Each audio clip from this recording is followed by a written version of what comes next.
Vendredi 7 avril 2023, Vendredi saint, Passion du Seigneur. Première lecture, lecture du livre du prophète Isaïe, chapitre 52, verset 13 au chapitre 53, verset 12. Mon serviteur réussira, dit le Seigneur. Il montera, il s'élèvera, il sera exalté. La multitude avait été consternée en le voyant, car il était si défiguré qu'il ne ressemblait plus à un homme. Il n'avait plus l'apparence d'un fils d'homme. Il étonnera de même une multitude de nations. Devant lui, les rois resteront bouche bée, car ils y verront ce que, jamais, on ne leur avait dit. Ils découvriront ce dont ils n'avaient jamais entendu parler. Qui aurait cru ce que nous avons entendu? Le bras puissant du Seigneur, à qui s'est-il révélé? Devant lui, le serviteur a poussé comme une plante chétive, une racine dans une terre aride. Il était sans apparence ni beauté qui attire nos regards. Son aspect n'avait rien pour nous plaire. Méprisé, abandonné des hommes, homme de douleur, familier de la souffrance, il était pareil à celui devant qui on se voile la face. Et nous l'avons méprisé, compté pour rien. En fait, c'était nos souffrances qu'il portait, nos douleurs dont il était chargé. Et nous pensions qu'il était frappé, meurtri par Dieu, humilié. Or, c'est à cause de nos révoltes qu'il a été transpercé, à cause de nos fautes qu'il a été broyé. Le châtiment qui nous donne la paix a pesé sur lui. Par ses blessures, nous sommes guéris. Nous étions tous errants comme des brebis. Chacun suivait son propre chemin. Mais le Seigneur a fait retomber sur lui nos fautes à nous tous. Maltraité, il s'humilie, il n'ouvre pas la bouche. Comme un agneau conduit à l'abattoir, comme une brebis muette devant les tondeurs, il n'ouvre pas la bouche. Arrêté, puis jugé, il a été supprimé. Qui donc s'est inquiété de son sort? Il a été retranché de la terre des vivants, frappé à mort pour les révoltes de son peuple.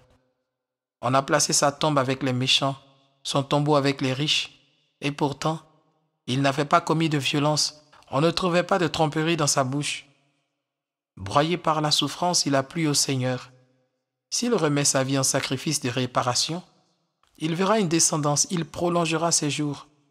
Par lui, ce qui plaît au Seigneur réussira. Par suite de ses tourments, il verra la lumière, la connaissance le comblera. Le juste, mon serviteur, justifiera les multitudes, il se chargera de leurs fautes. C'est pourquoi, parmi les grands, je lui donnerai sa part. Avec les puissants, il partagera le butin, car il s'est dépouillé lui-même jusqu'à la mort. Il a été compté avec les pécheurs, alors qu'il portait le péché des multitudes et qu'il intercédait pour les pécheurs. Parole du Seigneur, nous rendons grâce à Dieu. Psaume 30. Ô Père, en tes mains, je remets mon esprit. En toi, Seigneur, j'ai mon refuge. Garde-moi d'être humilié pour toujours. En tes mains, je remets mon esprit. Tu me rachètes, Seigneur, Dieu de vérité. Ô Père, en tes mains, je remets mon esprit. Je suis la risée de mes adversaires et même de mes voisins. Je fais peur à mes amis. S'ils me voient dans la rue, ils me fuient. Ô Père, en tes mains, je remets mon esprit. On m'ignore comme un mort oublié, comme une chose qu'on rejette. J'entends les calomnies de la foule, ils s'accordent pour m'ôter la vie. Ô Père, en tes mains, je remets mon esprit. Moi, je suis sûr de toi, Seigneur. Je dis, tu es mon Dieu. Mes jours sont dans ta main, délivre-moi des mains hostiles qui s'acharnent. Ô Père, en tes mains, je remets mon esprit. Sur ton serviteur, que s'illumine ta face. Sauve-moi par ton amour. Soyez forts, prenez courage, vous tous qui espérez le Seigneur. Ô Père, en tes mains, je remets mon esprit. Deuxième lecture. Lecture de la lettre aux Hébreux, chapitre 4, versets 14 à 16 et chapitre 5, versets 7 à 9. Frères, en Jésus, le Fils de Dieu, nous avons le grand prêtre par excellence, celui qui a traversé les cieux. Tenons donc ferme l'affirmation de notre foi. En effet, Nous n'avons pas un grand prêtre incapable de compatir à nos faiblesses, mais un grand prêtre éprouvé en toutes choses, à notre ressemblance, excepté le péché. Avançons-nous donc avec assurance vers le trône de la grâce pour obtenir miséricorde et recevoir, en temps voulu, la grâce de son secours. Le Christ, pendant les jours de sa vie dans la chair, offrit avec un grand cri et dans les larmes des prières et des supplications à Dieu qui pouvaient le sauver de la mort. Et il fut exaucé en raison de son grand respect. Bien qu'il soit le Fils, il a pris par ses souffrances l'obéissance et conduit à sa perfection, il est devenu pour tous ceux qui lui obéissent la cause du salut éternel. Parole du Seigneur, nous rendons grâce à Dieu. La passion de notre Seigneur Jésus-Christ selon Saint Jean, chapitre 18, verset 1 au chapitre 19, verset 42. En ce temps-là, après le repas, Jésus sortit avec ses disciples et traversa le torrent du Cédron. Il y avait là un jardin dans lequel il entra avec ses disciples. Judas qui le livrait connaissait l'endroit, lui aussi, car Jésus et ses disciples s'y étaient souvent réunis. Judas, avec un détachement de soldats ainsi que des gardes envoyés par les grands prêtres et les pharisiens, arrive à cet endroit. Ils avaient des lanternes, des torches et des armes. Alors Jésus, sachant tout ce qui allait lui arriver, s'avança et leur dit : « Qui cherchez-vous ? » Ils lui répondirent : « Jésus le Nazaréen. » Il leur dit : « C'est moi, je le suis. » Judas qui le livrait se tenait avec eux. Quand Jésus leur répondit : « C'est moi, je le suis », ils reculèrent et ils tombèrent à terre. Il leur demanda de nouveau : « Qui cherchez-vous ? » Ils dirent : « Jésus le Nazaréen. » Jésus répondit : « Je vous l'ai dit, c'est moi, je le suis. Si c'est bien moi que vous cherchez, ceux-là, laissez-les partir. » Ainsi s'accomplissait la parole qu'il avait dite : « Je n'ai perdu aucun de ceux que tu m'as donnés. » Or Simon-Pierre avait une épée. Il la tira, frappa le serviteur du grand prêtre et lui coupa l'oreille droite. Le nom de ce serviteur était Malchus. Jésus dit à Pierre : « Remets ton épée au fourreau. La coupe que m'a donnée le Père, vais-je refuser de la boire ?» Alors la troupe, le commandant et les gardes juifs se saisirent de Jésus et le ligotèrent. Ils l'emmenèrent d'abord chez Anne, beau-père de Caïphe, qui était grand prêtre cette année-là. Caïphe était celui qui avait donné aux Juifs ce conseil : il vaut mieux qu'un seul homme meure pour le peuple. Or Simon-Pierre ainsi qu'un autre disciple suivaient Jésus. Comme ce disciple était connu du grand prêtre, il entra avec Jésus dans le palais du grand prêtre. Pierre se tenait près de la porte, dehors. Alors l'autre disciple, celui qui était connu du grand prêtre, sortit, dit un mot à la servante qui gardait la porte, et fit entrer Pierre. Cette jeune servante dit alors à Pierre : « N'es-tu pas, toi aussi, l'un des disciples de cet homme ? » Il répondit : « Non, je ne le suis pas. » Les serviteurs et les gardes se tenaient là. Comme il faisait froid, ils avaient fait un feu de braise pour se réchauffer. Pierre était avec eux, en train de se chauffer. Le grand prêtre interrogea Jésus sur ses disciples et sur son enseignement. Jésus lui répondit : « Moi j'ai parlé au monde ouvertement. J'ai toujours enseigné à la synagogue et dans le temple, là où tous les Juifs se réunissent, et je n'ai jamais parlé en cachette. Pourquoi m'interroges-tu ? Ce que je leur ai dit, demande-le à ceux qui m'ont entendu. Eux savent ce que j'ai dit. » À ces mots, un des gardes, qui était à côté de Jésus, lui donna une gifle en disant : « C'est ainsi que tu réponds au grand prêtre ? » Jésus lui répliqua : « Si j'ai mal parlé, montre ce que j'ai dit de mal.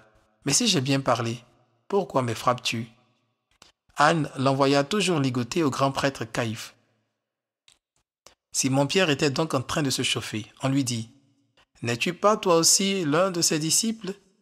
Pierre le nia et dit : « Non, je ne le suis pas. » Un des serviteurs du grand prêtre, parent de celui à qui Pierre avait coupé l'oreille, insista : « Est-ce que moi je ne t'ai pas vu dans le jardin avec lui ?» Encore une fois, Pierre le nia, et aussitôt, un coq chanta. Alors on amène Jésus de chez Caïphe au prétoire, c'était le matin. Ceux qui l'avaient amené n'entrèrent pas dans le prétoire pour éviter une souillure et pouvoir manger l'agneau pascal. Pilate sortit donc à leur rencontre et demanda : « Quelle accusation portez-vous contre cet homme ? Ils lui répondirent, « S'il n'était pas un malfaiteur, nous ne t'aurions pas livré cet homme. » Pilate leur dit, « Prenez-le vous-même et jugez-le, suivant votre loi. » Les Juifs lui dirent, « Nous n'avons pas le droit de mettre quelqu'un à mort. » Ainsi s'accomplissait la parole que Jésus avait dite pour signifier de quel genre de mort il allait mourir. Alors Pilate rentra dans le prétoire. Il appela Jésus et lui dit, « Es-tu le roi des Juifs ?» Jésus lui demanda, « Dis-tu cela de toi-même, ou bien d'autres te l'ont dit à mon sujet ?» Pilate répondit, « Est-ce que je suis juif, moi? Ta nation et les grands prêtres t'ont livré à moi. Qu'as-tu donc fait? » Jésus déclara, « Ma royauté n'est pas de ce monde. Si ma royauté était de ce monde, j'aurais des gardes qui se seraient battus pour que je ne sois pas livré aux Juifs.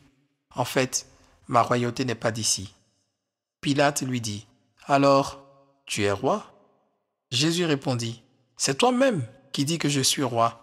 Moi je suis né, je suis venu dans le monde pour ceci, rendre témoignage à la vérité.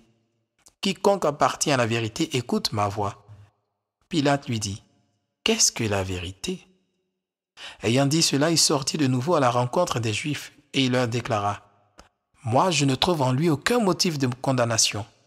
Mais chez vous, c'est la coutume que je vous relâche quelqu'un pour la Pâque. Voulez-vous donc que je vous relâche le roi des Juifs? » Alors ils répliquèrent en criant, « Pas lui, mais Barabbas. » Or ce Barabbas était un bandit. Alors Pilate fit saisir Jésus pour qu'il soit flagellé. Les soldats tressèrent avec des épines une couronne qu'ils lui posèrent sur la tête. Puis ils le revêtirent d'un manteau pourpre. Ils s'avançaient vers lui et ils disaient, « Salut à toi, roi des Juifs !» Et ils le giflaient. Pilate, de nouveau, sortit dehors et leur dit, « Voyez, je vous l'amène dehors pour que vous sachiez que je ne trouve en lui aucun motif de condamnation. » Jésus donc sortit dehors, portant la couronne d'épines et le manteau pourpre. Et Pilate leur déclara, « Voici l'homme. » Quand ils le virent, les grands prêtres et les gardes se mirent à crier, « Crucifie-le! Crucifie-le » Pilate leur dit, « Prenez-le vous-même et crucifiez-le. Moi, je ne trouve en lui aucun motif de condamnation. » Ils lui répondirent, « Nous avons une loi et suivant la loi, il doit mourir parce qu'il s'est fait fils de Dieu. » Quand Pilate entendit ces paroles, il redoubla de crainte. Il rentra dans le prétoire et dit à Jésus, « D'où es-tu » Jésus ne lui fit aucune réponse. Pilate lui dit alors, « Tu refuses de me parler à moi? Ne sais-tu pas que j'ai pouvoir de te relâcher et pouvoir de te crucifier? » Jésus répondit, « Tu n'aurais aucun pouvoir sur moi si tu ne l'avais reçu d'en haut. C'est pourquoi celui qui m'a livré à toi porte un péché plus grand. » Dès lors, Pilate cherchait à le relâcher. Mais des Juifs se mirent à crier, « Si tu le relâches, tu n'es pas ami de l'empereur. Quiconque se fait roi s'oppose à l'empereur. » En entendant ces paroles, Pilate amena Jésus au dehors. Il le fit asseoir sur une estrade au lieu dit le dallage, en hébreu Gabata. C'était le jour de la préparation de la Pâque vers la 6e heure, environ midi. Pilate dit aux Juifs, « Voici votre roi. » Alors ils crièrent, « À mort, crucifie-le » Pilate leur dit, « Vais-je crucifier votre roi ?» Les grands prêtres répondirent, « Nous n'avons pas d'autre roi que l'empereur. » Alors il leur livra Jésus pour qu'il soit crucifié.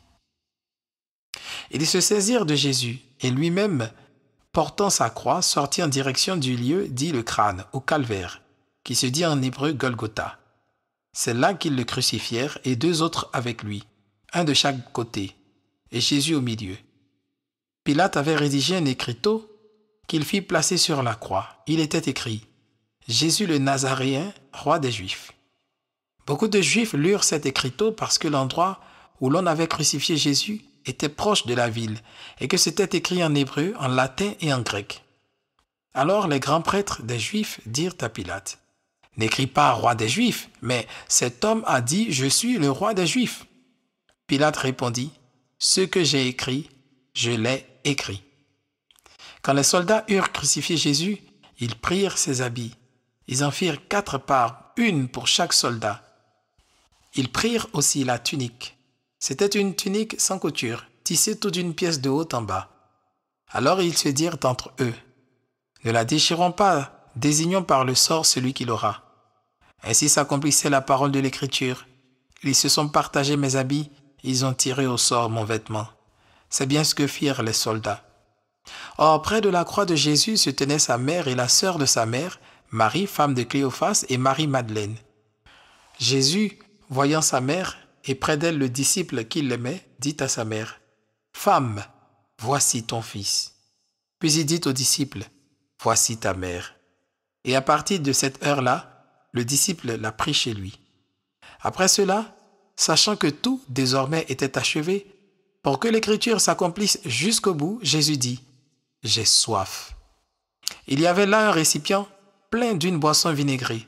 On fixa donc une éponge remplie de ce vinaigre à une branche d'hysope et on l'approcha de sa bouche. Quand il eut pris le vinaigre, Jésus dit, « Tout est accompli. » Puis, inclinant la tête, il remit l'esprit.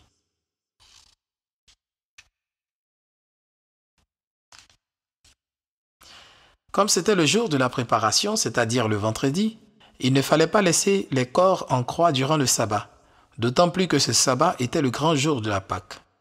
Aussi les Juifs demandèrent à Pilate qu'on enlève les corps après leur avoir brisé les jambes.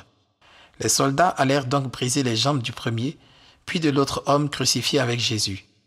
Quand ils arrivèrent à Jésus, voyant qu'il était déjà mort, ils ne lui brisèrent pas les jambes, mais un des soldats avec sa lance lui perça le côté, et aussitôt il en sortit du sang et de l'eau. Celui qui a vu rend témoignage, et son témoignage est véridique.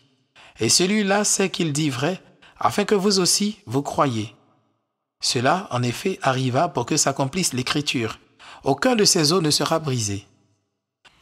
Un autre passage de l'Écriture dit encore, « Ils lèveront les yeux vers celui qu'ils ont transpercé. » Après cela, Joseph d'Arimathie, qui était disciple de Jésus, mais en secret par crainte des Juifs, demanda à Pilate de pouvoir enlever le corps de Jésus.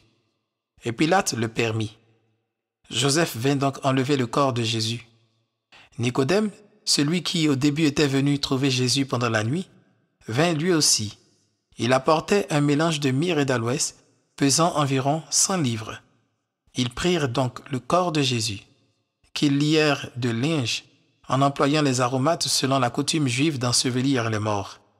À l'endroit où Jésus avait été crucifié, il y avait un jardin, et dans ce jardin un tombeau neuf, dans lequel on n'avait encore déposé personne. À cause de la préparation de la Pâque juive, et comme ce tombeau était proche, c'est là qu'ils déposèrent Jésus. Acclamons la parole de Dieu. Louange à toi, Seigneur Jésus. Et pourtant, il n'avait pas commis de violence. Pierre s'était vivement opposé à Jésus lorsque celui-ci avait annoncé sa passion et sa mort. Malgré la voix du Père qui les avait interpellés au jour de la transfiguration, Jacques, Jean et lui, Pierre montre une fois encore dans l'Évangile qu'il refuse cette option. « Remets ton épée au fourreau », lui dit Jésus. Abandonne définitivement toute velléité de dispute, de violence verbale, physique ou morale. Le Christ nous invite à entendre cet appel et à le propager afin de faire taire les armes, les guerres, les attentats terroristes, les fusillades dans les écoles, supermarchés et églises, les rixes, les pugilats dans les lieux d'assemblée citoyenne et dans les rues, les querelles violentes au sein des communautés chrétiennes. Remets ton épée au fourreau. Plus loin, nous sommes témoins de la violence gratuite du garde de Anne, le beau-père de Caïphe. Là encore, Jésus ne manifeste ni colère ni peur, mais il interroge le garde au plus profond de son âme. Si j'ai mal parlé, montre ce que j'ai dit de mal. Mais si j'ai bien parlé, pourquoi me frappes-tu?